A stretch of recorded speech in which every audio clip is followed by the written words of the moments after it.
Namaskar, this is Firstpost and you're watching Vantage with me, Palki Sharma.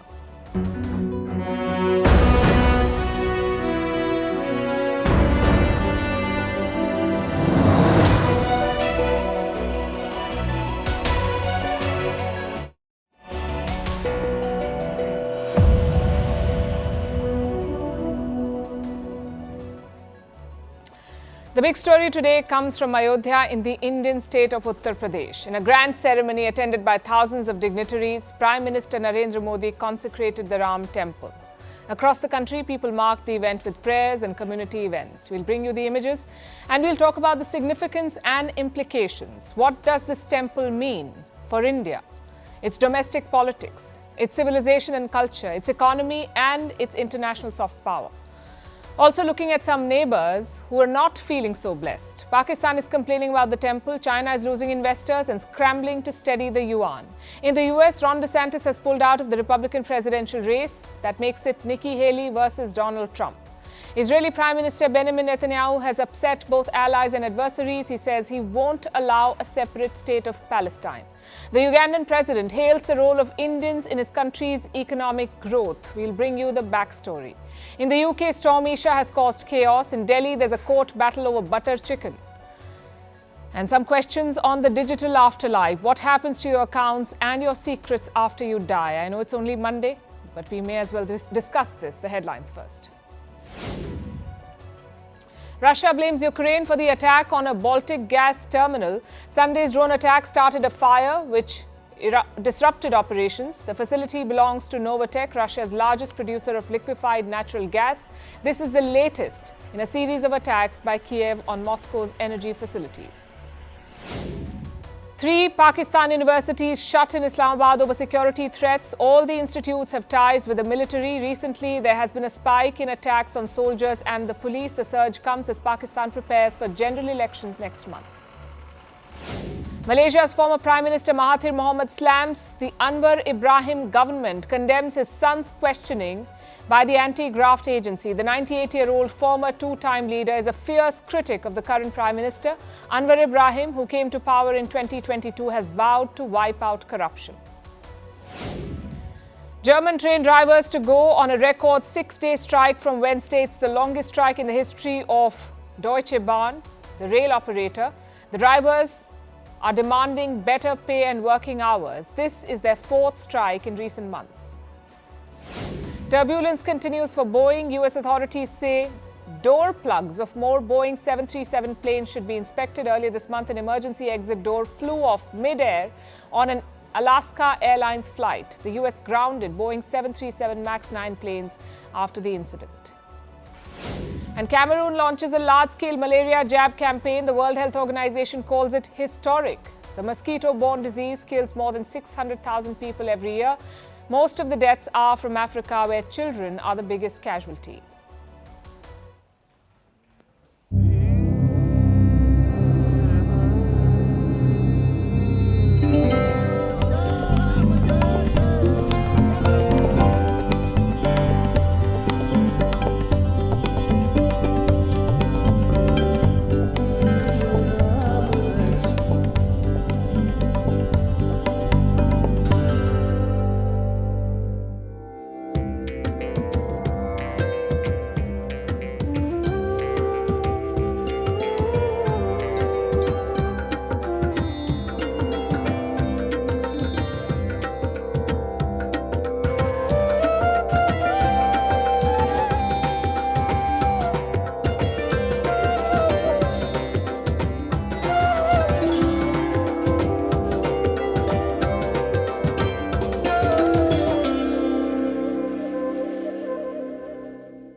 It was a big day here in India. All eyes were on the city of Ayodhya, on the new Ram temple. I'm sure you've all seen the pictures. It was a ceremony of color, religion and pomp. The event was led by Prime Minister Narendra Modi. He consecrated an idol of the Hindu god Ram. Some of you may know the history. Ayodhya is the birthplace of Lord Ram. Building a temple there has been a long-standing demand, and today it happened. The ceremony was very expansive. Some 7,000 guests gathered in the city. Among them were some big names. You had actors like Amitabh Bachchan, Rajnikant, Ranbir Kapoor, Ram Charan, Chiranjeevi, Alia Bhatt and Katrina Kaif. You also had sports stars like Sachin Tendulkar, Anil Kumble, Saina Nehwal. Top businessmen were also in attendance like Mukesh Ambani, Kumar Mangalam Birla, Sunil Bharti Mittal and Sajan Jindal. So the who's who were in Ayodhya. The ceremony began after 12 p.m. First, Prime Minister Narendra Modi arrived at the sanctum sanctorum. He unveiled the idol of Lord Ram. It's around 4.3 feet tall, weighs around 200 kilograms. It was carved from a single black stone. The next step was the consecration. It's basically a religious process. You perform rituals to imbibe the idol with powers. That is the belief. Prime Minister Modi performed these rituals. He was accompanied by other dignitaries like the Chief Minister and the Governor of Uttar Pradesh. Once that was done, the Prime Minister offered prayers. He then proceeded outside the temple. Thousands of people had been waiting patiently outside. He told them a new era has begun. हमारे राम लला अब tent में नहीं रहेंगे। 22 जनवरी 2024 ये calendar पर लिखी एक तारीख नहीं, ये एक नए काल चक्र का उद्गम है। राम लला के इस मंदिर का निर्माण भारतीय समाज के शांति, धैर्य, आपसी सद्भाव और समन्वय का भी प्रतीक है। राम विवाद नहीं, राम समाधान है। राम सिर्फ हमारे नहीं है, राम तो सबके हैं। राम वर्तमान नहीं, सिर्फ वर्तमान ही नहीं, राम अनंत काल है। That was the religious side of it. But can you imagine the logistics? Hundreds of VIPs gathered at the same location. You need the infrastructure and the security to host them. It was indeed a massive undertaking. In fact, I have some numbers for you. They put things in perspective.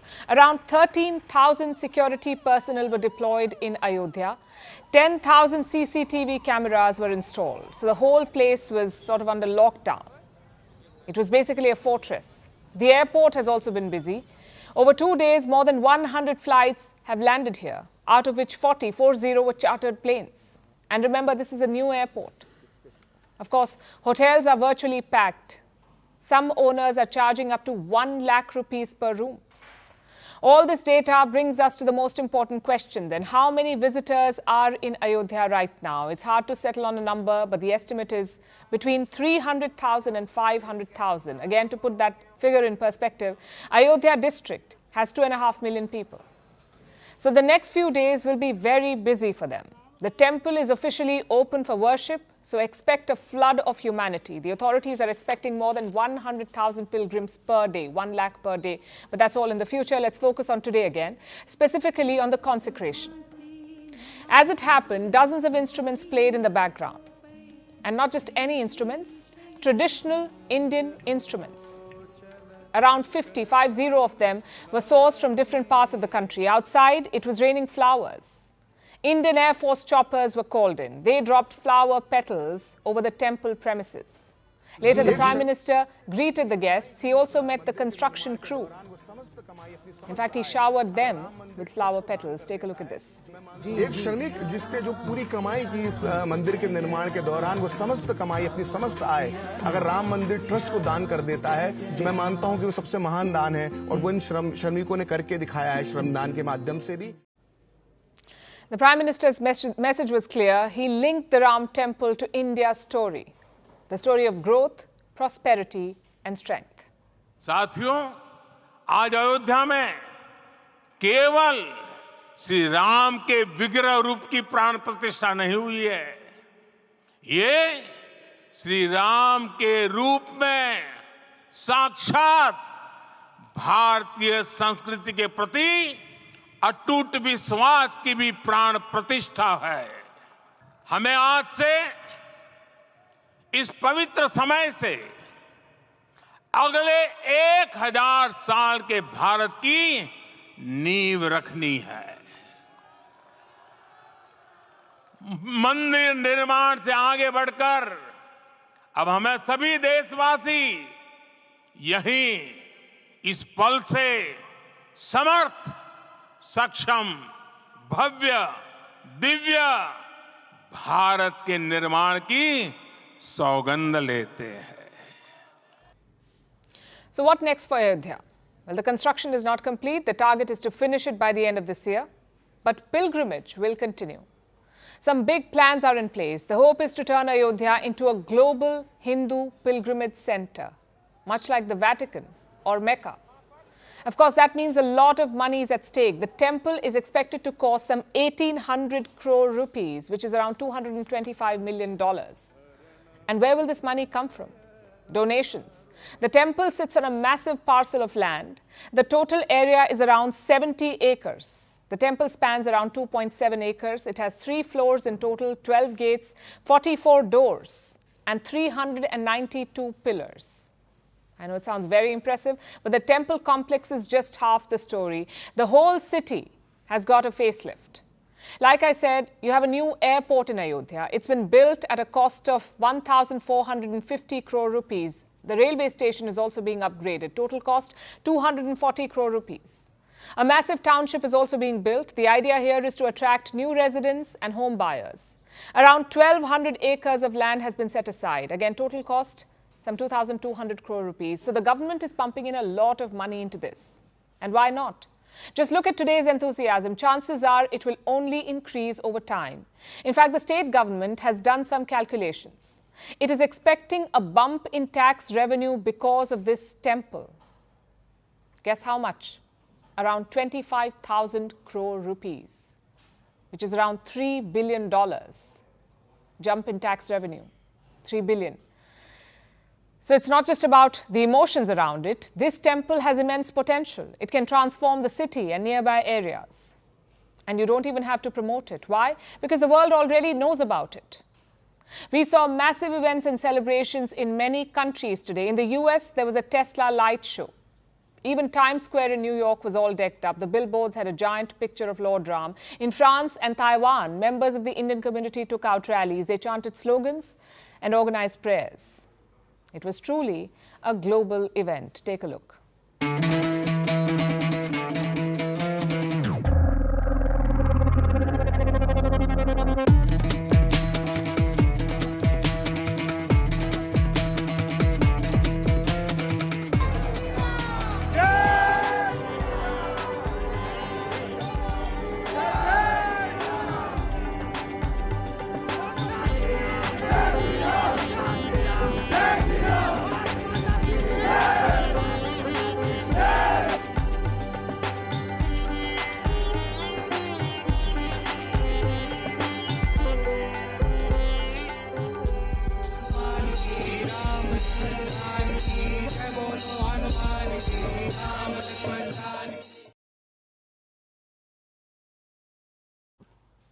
So the temple is open. Ayodhya is now on the global pilgrimage map. But what does that mean for India?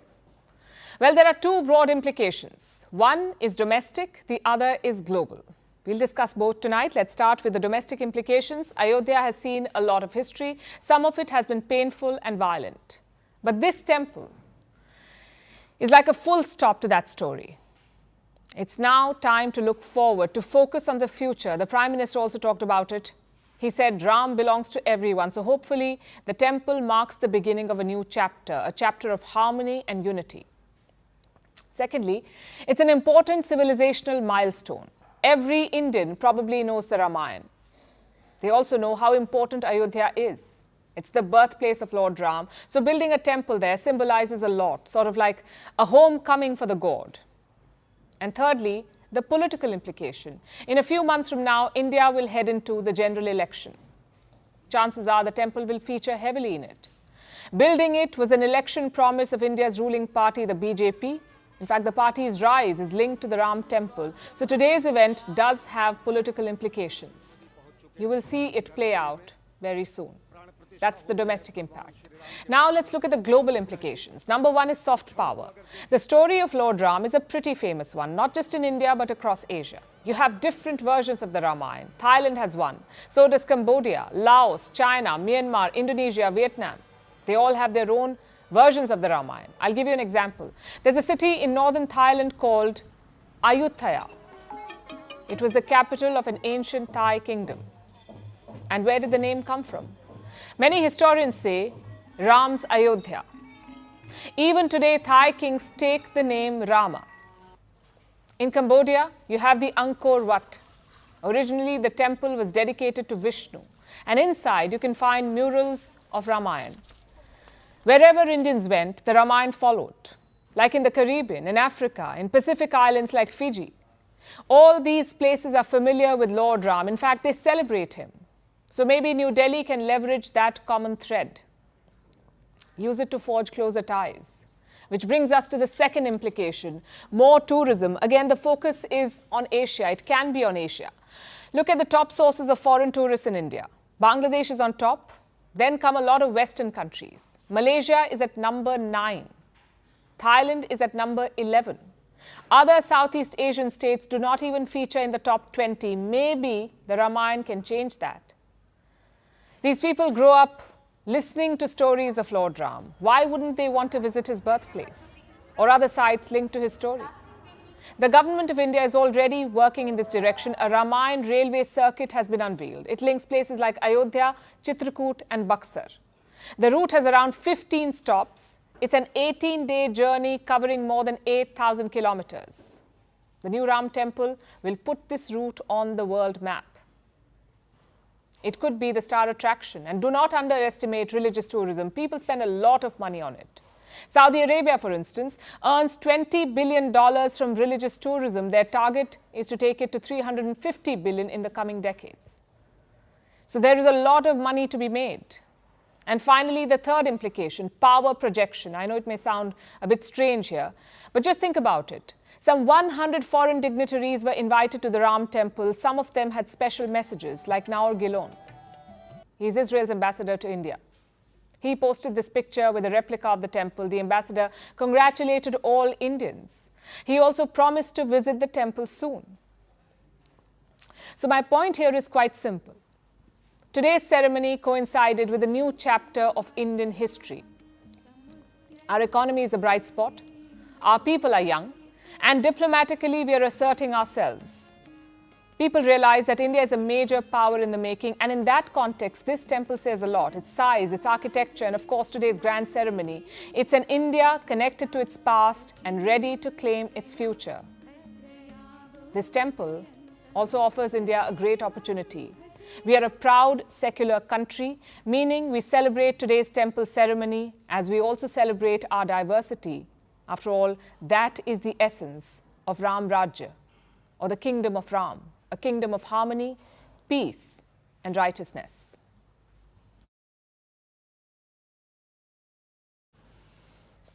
So the mood in India is festive, but some of its neighbors are not feeling it. Pakistan is sulking and showing it with a letter. Pakistan has officially condemned the consecration of the Ram temple and urged India to ensure the safety of religious minorities. We're not making this up. This is Pakistan, which imperils everyone's safety, minority or majority. Of course, they're not happy about the event in Ayodhya. And its iron brother China is also not feeling blessed. They're losing money, and how? Investors are packing up and leaving China. Losses are mounting. The Hong Kong markets are in chaos. They witnessed a mass sell-off. It began last week, and this morning it worsened. The losses have been steep. Hong Kong stocks are trading at 36% discounts. Their value has fallen substantially. Ask an investor and they'll likely tell you, now is the time to buy. But ask an investor who's familiar with the Chinese market and they might tell you to hold your horses. This situation is like a falling knife. It's best to not try to catch it. And it's hard to say how much it will fall. But I'll give you a figure to understand how big this is. Since 2021, over $6 trillion have been wiped off from the Chinese and Hong Kong markets. $6 trillion. And Hong Kong, as you would know, is home to the Hang Seng Index. It's an important financial hub. Its value has fallen below 15,000, which is the lowest in 15 months. And this marks the end of the Hong Kong story. Before the pandemic, Hong Kong was a gateway to the mainland for investors willing to bet on China and its growth story. They used Hong Kong to funnel their investments into China, but now the circumstances are quite different. China's growth has come to a halt. The external environment has become more complex and the severity and uncertainty have increased. Domestic demand is still insufficient. Some industries have overcapacity. Social expectations are weak. There are still many risks and hidden dangers, and there are also impediments in the domestic circulation. Risks and hidden dangers. There's also Western pressure in the form of sanctions. They've limited China's access to advanced technologies. Plus, China is locked in a trade war with the US. Beijing was hoping for a better start to 2024, but even they admit now that it's challenging. Looking ahead to 2024, we also need to see that the current external environment remains complex and severe. Domestic effective demand is insufficient, overcapacity in some industries, social expectations are weak, and there are many hidden risks. These are still a number of difficulties and challenges to be overcome in order to push China's economy to further rebound and improve.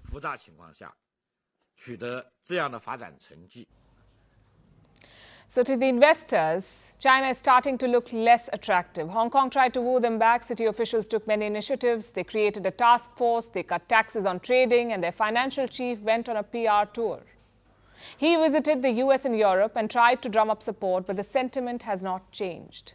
Last week, Beijing dispatched the big guns. The Chinese premier went to Davos along with a 140-member-strong delegation, and there he made some tall promises.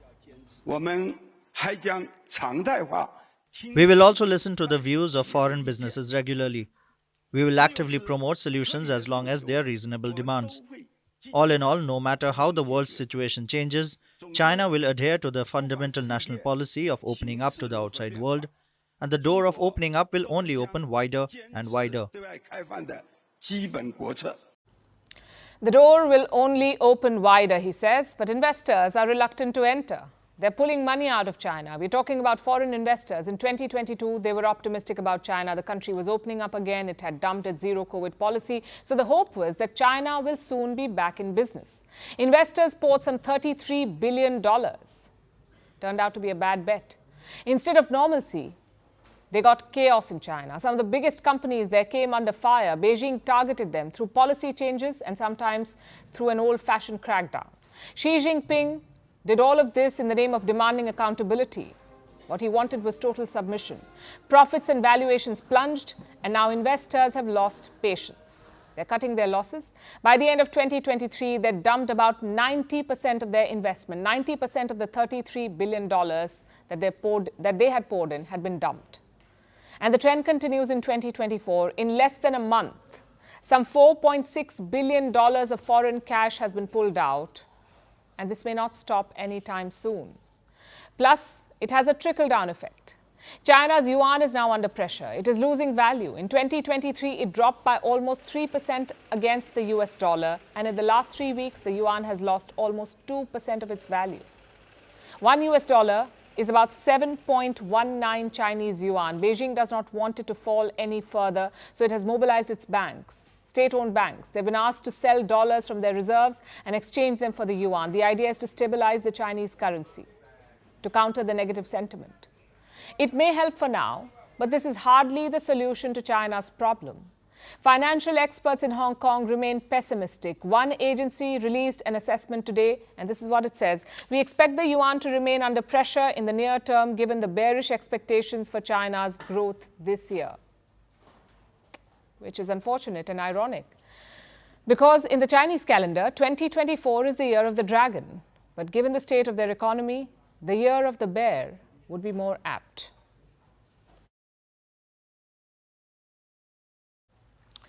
In the US, the Republican field just got smaller because Ron DeSantis has dropped out. He is the governor of Florida. Many people have called him Trump light.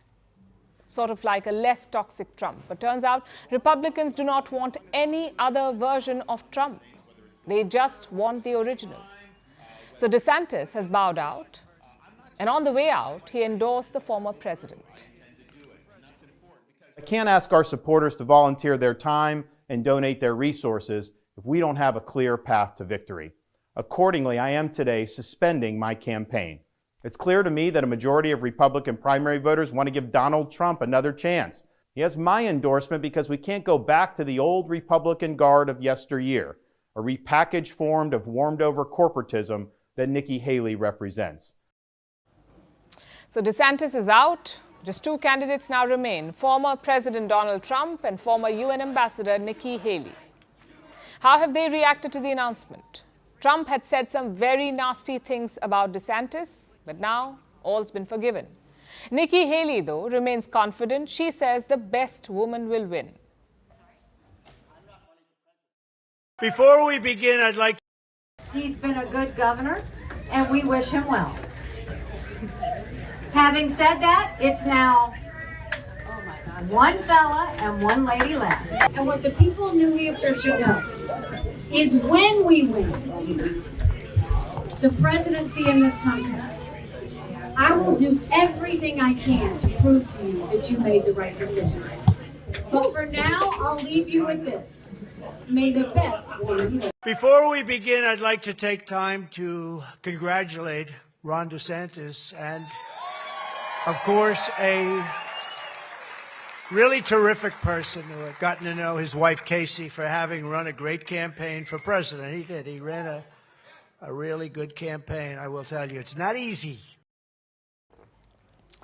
Up next is the New Hampshire primary. The first round was Iowa. Donald Trump won by a huge margin there. Ron DeSantis was a distant second. In New Hampshire, he would have likely finished third because Nikki Haley was doing better here. Maybe that's why he exited the race now. But frankly, he had no choice. Trump's lead is massive. With each primary, it will keep growing. So continuing the fight would be like burning campaign money. But where did things go wrong?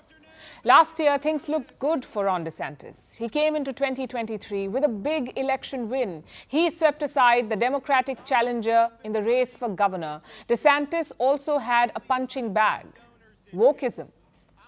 It made him very appealing to Republicans, especially to those who were fed up with Trump.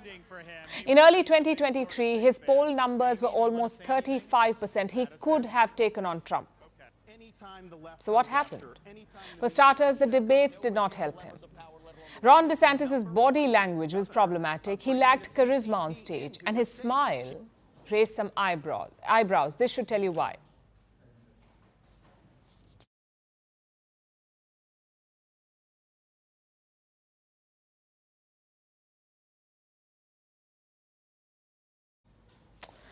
It's a whole debate in America now. People said DeSantis could not smile, but that wasn't his biggest problem.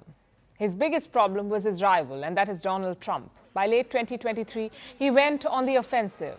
Trump rallied his voter base. He also unlocked his massive campaign budget. So DeSantis was wiped out. Let me show you some numbers. Trump raised $37 million by September last year. And how much did Ron DeSantis raise? Around $12 million. And in the polls, he kept falling behind. Trump has 50% support in New Hampshire. Nikki Haley is second at 39%. Ron DeSantis was third at 6%. And that's a humiliating number. Unless you get 10% support, you cannot get any delegates. You don't. So DeSantis may have hit a big zero here, which is why he walked away. Plus, he's now on Trump's good books. DeSantis is just 45 years old. He is serving as governor of Florida, so he's got a long career ahead. Trump, on the other hand, is 77 years old. He may serve another term as president, but after that, it's tough. Trump will have to name a successor of sorts, someone who will inherit his voter base. Maybe Ron DeSantis is angling for that, or maybe a top post in the Trump cabinet. In that case, why waste time and money in a losing race? Either way, one thing is clear: New Hampshire will be a very important race now. If Nikki Haley can hold her own, she can prolong this race. If not, Trump could sew it up soon.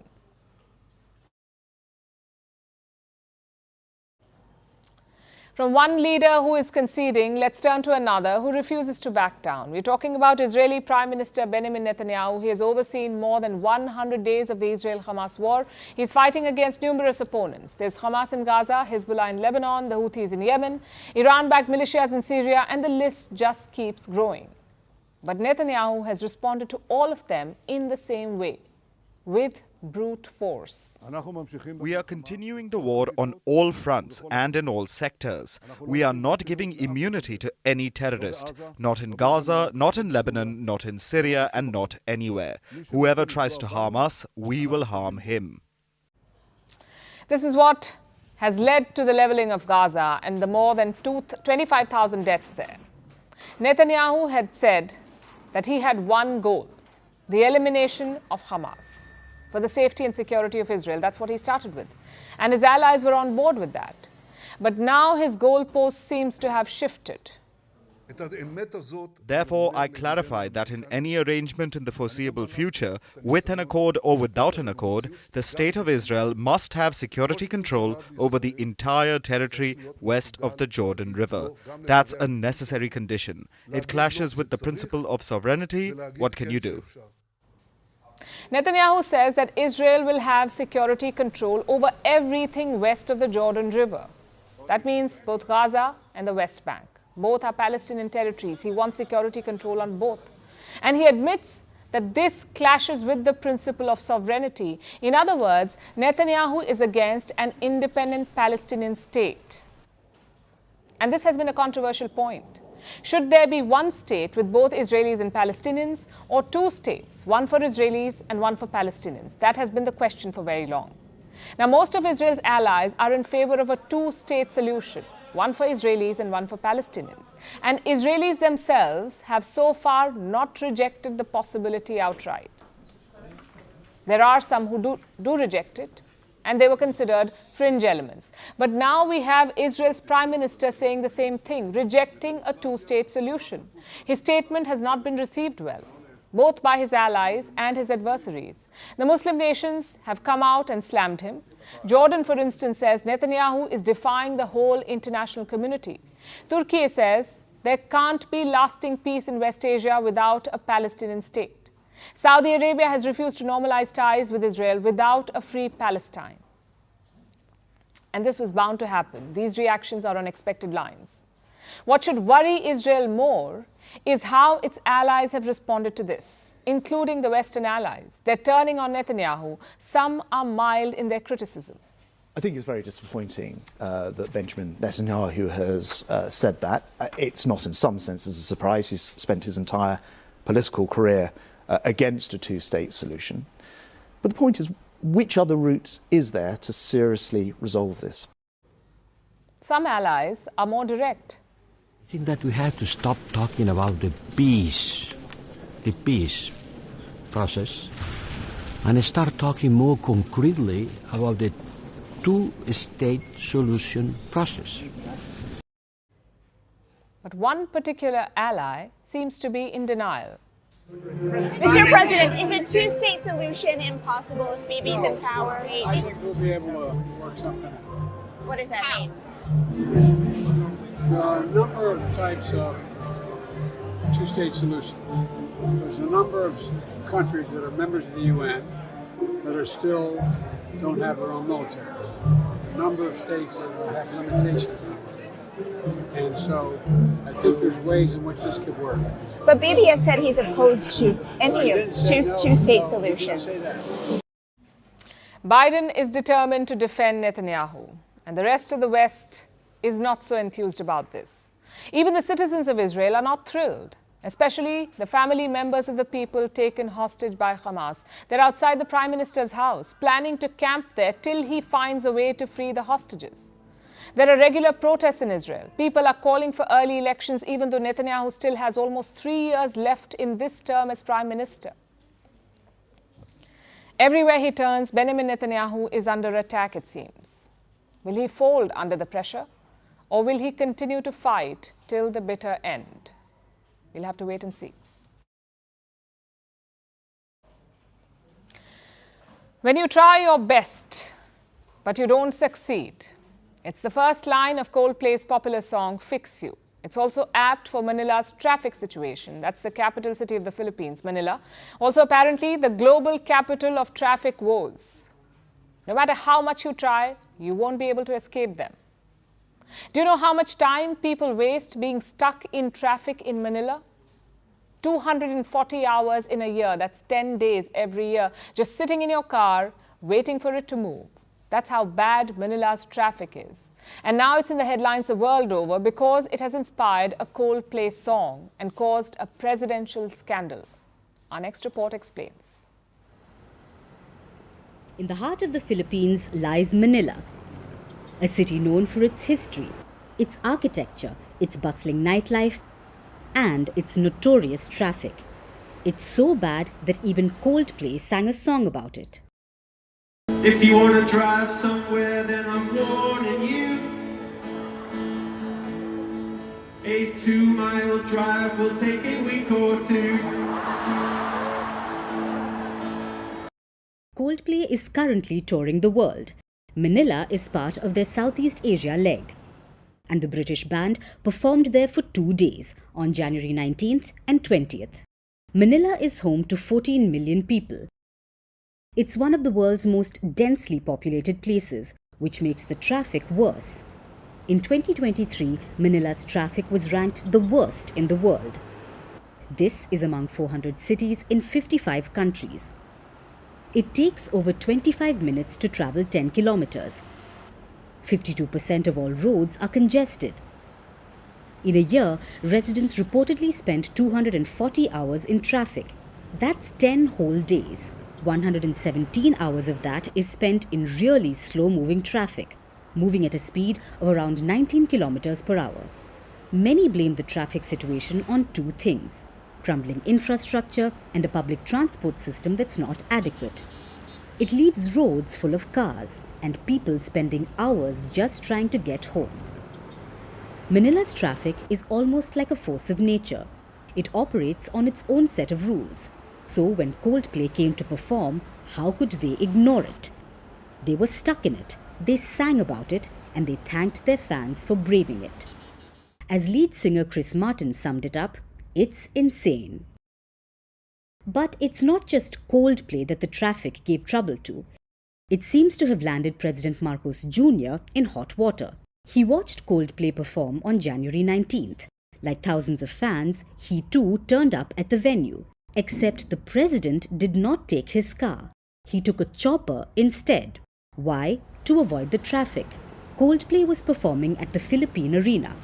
It's located in Manila's suburbs. From the presidential palace, that's a distance of around 30 kilometers. Without traffic, you can cover this distance in 40 minutes.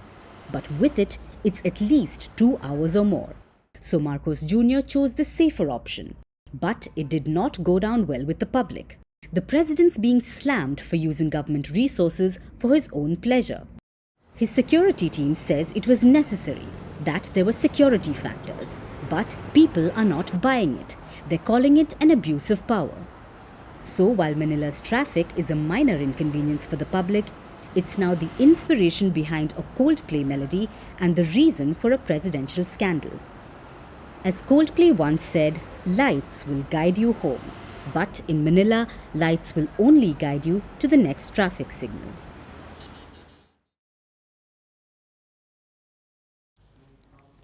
It's tough to admit to one's mistakes, even more so for those in power, and especially when they deal with historical wrongs. Just look at Britain. They can't even say sorry or return what they stole from India. 75 years and counting, and all they could get themselves to do was express regret for colonial horrors. Well, they should watch this story, the British, and learn from Uganda. The Ugandan president has made a rare admission. Listen to this. Uganda was moving very well in the 1960s. Then we had a man called Idi Amin. I don't know whether you heard of him. He was a soldier, a British soldier, poor, no education. He came and took over the government. We decided to fight him. But in a very short time, he expelled our Asians. There were Asian people who had come from Asia and settled here, especially India, Pakistan. He's referring to events from the 1970s. It was an ugly period for Uganda and for the Indians living there. The country was ruled by a man called Idi Amin. He was a military dictator, also a racist. He seized power in 1971. 1 year later, in 1972, Amin issued a decree, one that would change the course of Uganda. A sizable Asian population was living in the country. It included some 80,000 Indians and thousands of Pakistanis and Bangladeshis. Together, they were called Asians in Uganda. And in 1972, Idi Amin asked everyone to leave. He gave them an ultimatum to all the Asians: leave Uganda within 90 days or risk being sent to concentration camps. That's what he said. There was a mass exodus that followed. Amin declared a war, not the conventional kind, but an economic war. It would lead to a loot. But why did he declare war against these people? Also, how did so many Indians end up in Uganda? The story dates back to colonial times. Just like India, Uganda too was a British colony. In 1894, the Brits wanted to build a railway network there, so they took some workers from undivided India. They built the railways, and when the job was done, some of them stayed back. Over the years, this community became influential, and at their peak, they owned 90% of Uganda's businesses. By extension, they also accounted for almost 90% of all tax revenues. These Asians, including Indians, were a powerful lot. They ran all kinds of businesses, from stores to banks, supermarkets and shopping malls. And this community was the backbone of Uganda's economy. Idi Amin did not like that. He called these Asians, and I'm quoting, bloodsuckers. He accused them of hoarding wealth and of denying opportunities to Ugandans, so he decided to eliminate the entire community. Following the typical dictator script, he framed this order like a holy mission. Idi Amin said that he'd had a dream in which God appeared and ordered him to expel the Asians, so he decided to expel them. And they had no choice but to leave. Many of them ended up in the UK. Some returned home to India. New Delhi was upset. It snapped ties with Uganda. The community left behind over 5,000 assets, including businesses, farms, homes, and cars. Idi Amin's government seized all these assets, but it did not change Uganda's fortunes. The country plunged into chaos. The economy collapsed. Between 1972 and 1975, the GDP of Uganda fell by 5%. The expulsion was supposed to help the people of his country. It only hurt them. According to one claim, the locals were the biggest losers. Idi Amin's rule devastated Uganda. In the years that followed, he would earn the title of butcher. 300,000 people were killed during his regime. He was ultimately overthrown in 1979. That's when Yoweri Museveni replaced him. And he remains president to this day. He recognizes the role and contribution of Indians and regrets the lost opportunities. Came into government, we brought back, we give back the properties of our Asian citizens and non-citizens that Idi Amin had taken. We give them back. I was asking our people, how many factories have been built by our Indian returnees? They told me 900 factories they had built since they came back. Museveni ended up inviting a lot of the Indians back. Today, there are around 35,000 of them in Uganda, and they have regained their influence. They're active in sectors like manufacturing, trade, banking, tourism, and information technology. Indians are also among the biggest taxpayers in Uganda. Obviously, the government wants more of them. Also, more investment from India and stronger economic ties, which explains the president's statement and his acknowledgement of the historical wrongs. We say he's setting the right example.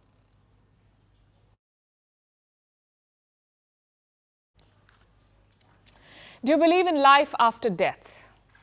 From scientists to poets, across cultures and religions, at some point in their lives, most people have thought about this question. What happens after death?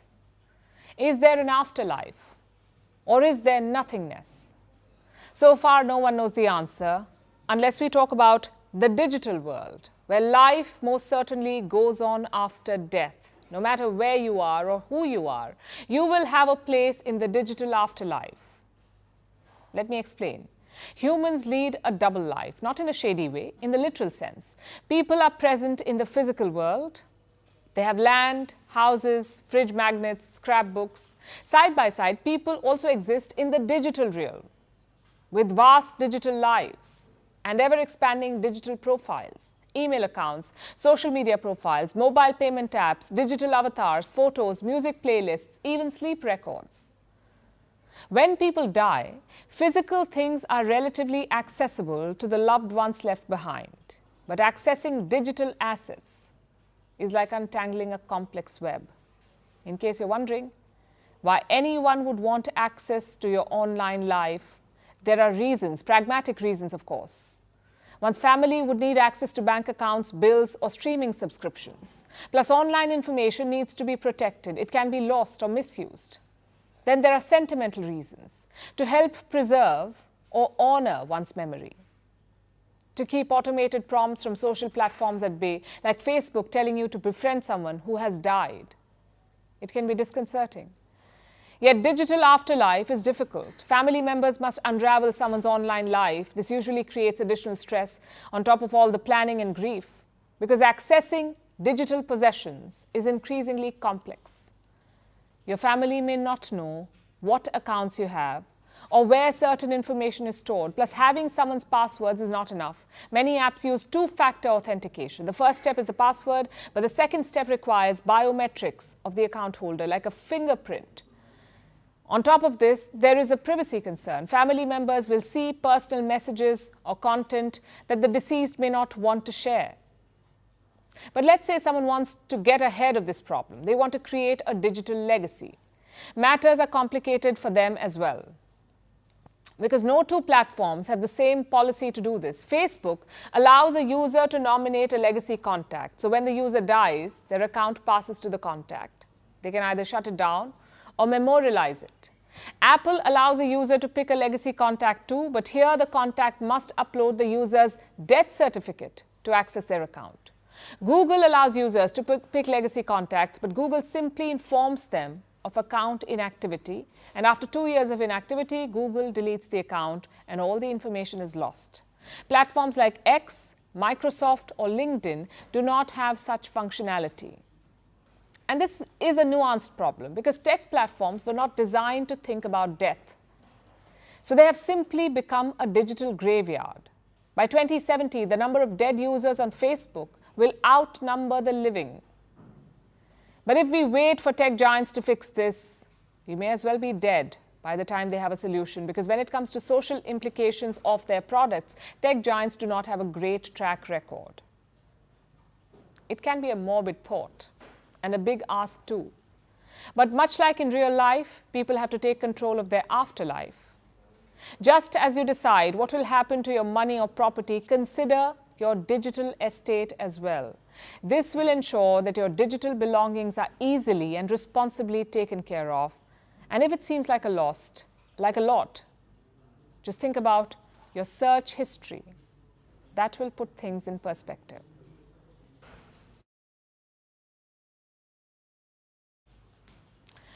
Now let's turn to the British Isles. They're getting battered, this time by the weather. Storm Isha has wreaked havoc across Britain and Ireland over the weekend. Wind speeds crossed the 100 miles per hour mark in some locations. That's over 160 kilometers per hour. The powerful winds and heavy rains brought travel to a standstill. Hundreds of flights were cancelled. Train services were suspended. Roads were shut. Basically, it was chaos. And it's not over yet. Storm Isha will keep affecting Scotland till at least Wednesday. Meanwhile, another storm is rearing its head. Storm Jocelyn is headed for the beleaguered British Isles. Here's our report. The British Isles were hammered by a storm this weekend. Storm Isha. It's the 9th named storm to hit the region since storm season began in September. It originated on the other side of the Atlantic Ocean and then made its way through the British Isles. bringing wind speeds of over 160 kilometers per hour to some regions and torrential rains throughout the Isles. Every country in the region felt the effects of Storm Isha. It disrupted travel everywhere. Air travel in Dublin, the capital of Ireland, was virtually halted on Sunday. There were 148 flight cancellations. Multiple planes were diverted to other locations. And many were stranded at Dublin Airport, leaving the place packed. These were the scenes from a harbour nearby. The local Coast Guard warned people not to get too close to the coastline. The rough seas weren't to be trifled with, and these were the scenes from one of the less affected regions of Ireland. Dublin only saw an orange weather warning. It's a signal to be prepared for extremely bad weather. However, parts of Ireland's north and west were on red alert, the highest level of alert. Northwest Scotland was also put on red alert. All the train services in Scotland were suspended yesterday. Debris had been strewn all over the tracks. Scotland's rail operators spent the entire day clearing tracks. Flights were affected in Scotland as well. Dozens from Edinburgh and Glasgow were cancelled. But even though flights weren't taking off, some luggage was seen on the move at Edinburgh. It made for a viral moment. But Storm Isha's impact wasn't as amusing in London. Airports in the British capital were buffeted by strong winds. Planes had a tough time landing. Some had to try multiple times or opt for different airports. And when they did manage to touch down, many cheered the pilots' heroics. Here we go, get it down, boss! Oh!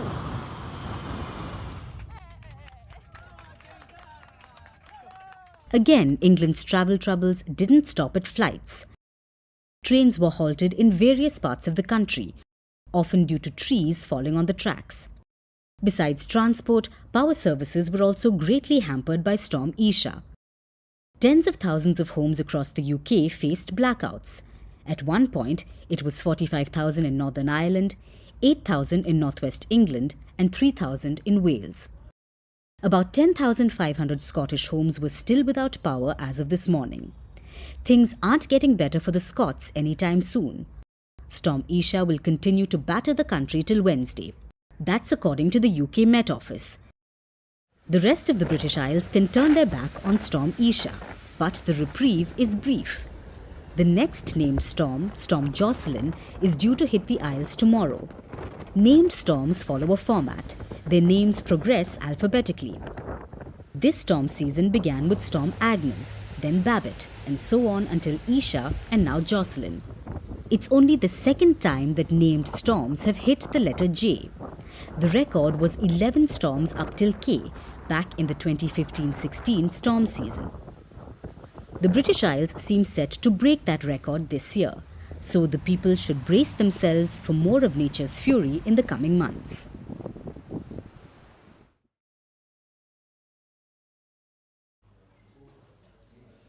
For our last story tonight, let me ask you a question. Which is the one dish the world associates with India?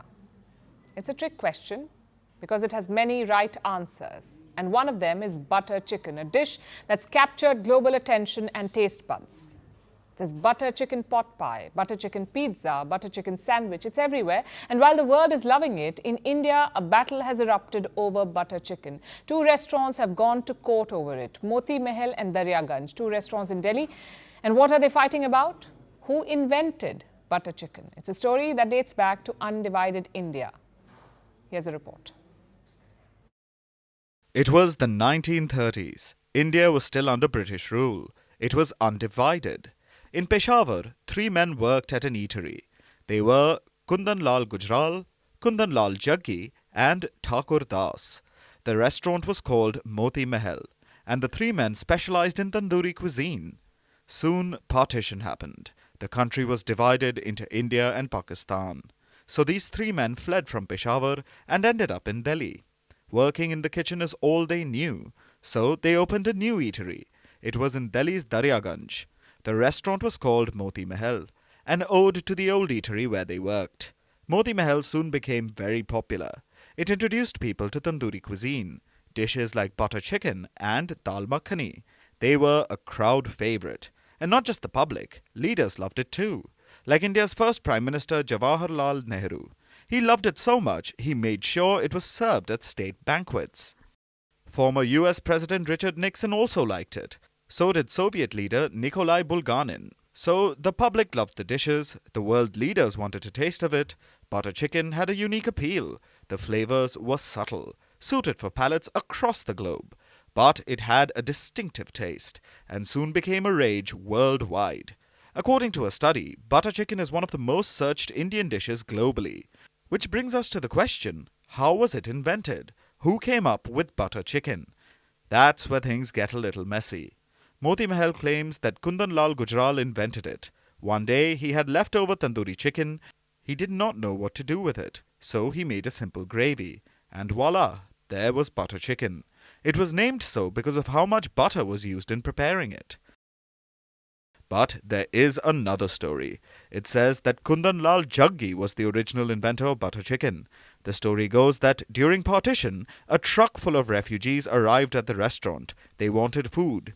But all Kundan Lal Jaggi had were a few tandoori chickens. So he quickly whipped up a gravy of cream, tomato and spices. He cooked the chickens in it. And that's how butter chicken was born. Kundan Lal Jaggi is also said to have invented dal makhani. Now, no one can confirm which account is true. The trio behind Moti Mahal retired in the 1990s. They sold it as a franchise. Jaggi's grandson wanted to respect his legacy, so he opened Daryaganj restaurant in 2019. Which brings us to the present-day conflict. Moti Mahal says Kundan Lal Gujral invented butter chicken, while the restaurant run by Kundan Lal Jaggi's grandson credits him. That is not the only dispute. There's also a feud over the tagline. The inventors of butter chicken and dal makhani. Things got so heated that the matter reached the court. Now the Delhi High Court will decide who can stake claim on the culinary invention. It's a story that began in undivided India, but decades later, the claim over butter chicken is now dividing the public. And now it's time for Vantage Shots, images that tell the story. In Amsterdam, the tulip season kicks off with thousands of flowers on display. In China, the traditional dragon dance goes underwater with the new year around the corner.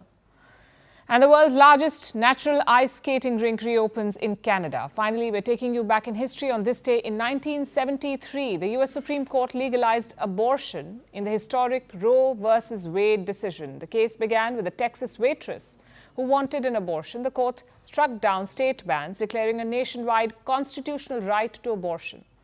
The landmark Roe versus Wade verdict was overturned in 2022. We're leaving you on that note. Thanks for watching. We'll see you tomorrow.